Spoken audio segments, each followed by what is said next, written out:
Assalamualaikum warahmatullahi wabarakatuh. Bismillahirrahmanirrahim. Alhamdulillahirabbil alamin. Wabihi nasta'inu ala umuri dunya waddin. Wassalatu wassalamu ala asrofil anbiya wal mursalin sayyidina wa maulana Muhammadin wa ala alihi wa ashabihi ajma'in amma ba'du. Anak-anakku sekalian, semoga kalian semua senantiasa diberikan kesehatan oleh Allah Subhanahu wa taala dalam mengikuti masa pengenalan lingkungan sekolah atau MPLS sebagai murid baru di SMP Negeri 4 Banjarsari tahun pelajaran 2021-2022.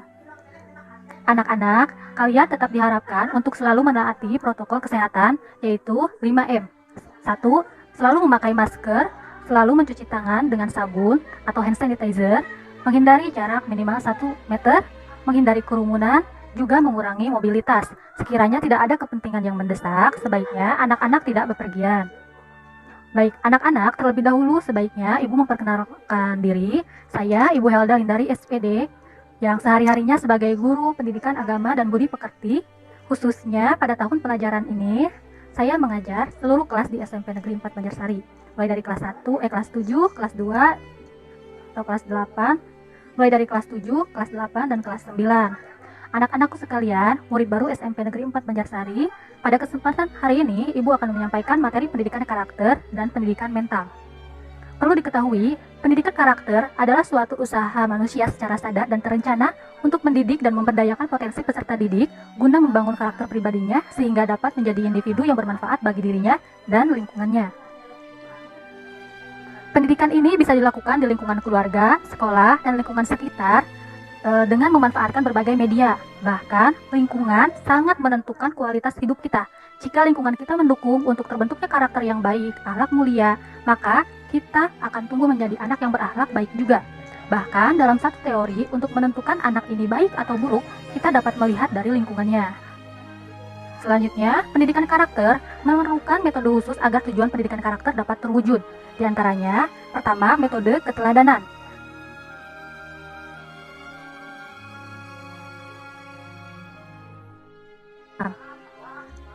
Metode keteladanan selaku orang Islam, teladan yang paling utama dan paling paripurna adalah Rasulullah Shallallahu Alaihi Wasallam. Tetapi dalam lingkungan rumah, yang menjadi teladan bagi kita adalah orang tua kita. Misalnya, kita diajari memulai makan dengan basmalah, makan dengan tangan kanan, membaca doa setelah makan, dan lain sebagainya. Metode kedua yaitu kebiasaan. Misalnya, kebiasaan sholat berjamaah dengan tepat waktu, kebiasaan mencuci piring setelah makan. Nah, dari pembiasaan yang baik tersebut, maka kita akan terbawa baik ke depannya. Selanjutnya, metode pendidikan karakter yang ketiga adalah pemberian reward dan punishment. Reward itu hadiah dan punishment adalah hukuman. Hadiah juga sanksi jika melanggar, maka dengan pendidikan secara sistematis tersebut akan meningkatkan kecerdasan emosional kita. Seorang anak akan menjadi cerdas secara emosional.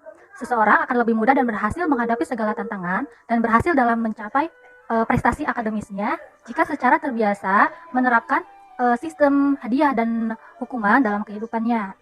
Nah, selanjutnya ada 9 pilar karakter yang berasal dari nilai-nilai luhur universal. Yang pertama, ada karakter cinta Tuhan dan segenap ciptaannya. Yang kedua, karakter mandiri dan bertanggung jawab. Yang ketiga, karakter kejujuran dan amanah juga diplomatis, seperti pandai bergaul, seperti itu. Lalu yang keempat, hormat dan santun. Yang kelima, dermawan, suka menolong dan gotong royong.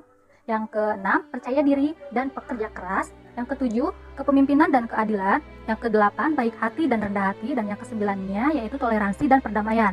Kesembilan pilar tersebut dapat dijadikan akar pedoman untuk anak-anak dalam mencegah terjadinya kenakalan remaja seperti mencontek, tawuran, bahkan seks bebas.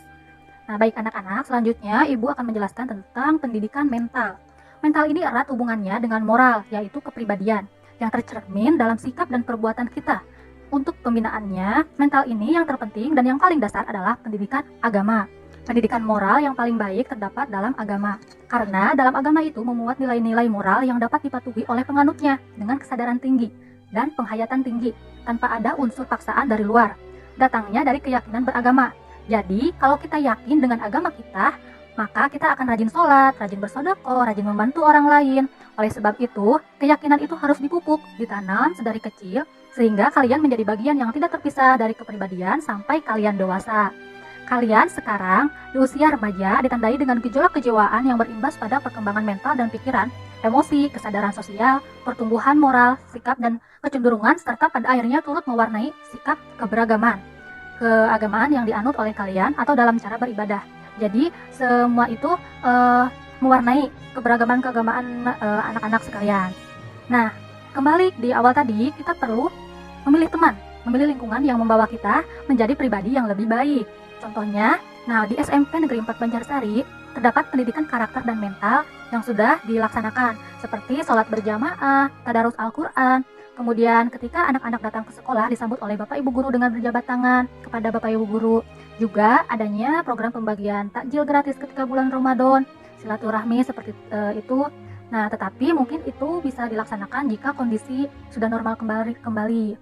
Maka anak-anak, mari kita berdoa agar pandemi COVID ini segera berakhir, agar kita bisa melaksanakan kegiatan secara normal seperti dulu, seperti itu ya.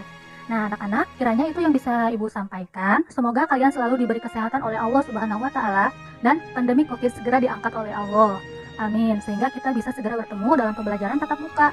Nah, sekian dari Ibu. Mohon maaf apabila ada kesalahan. Wassalamualaikum warahmatullahi wabarakatuh.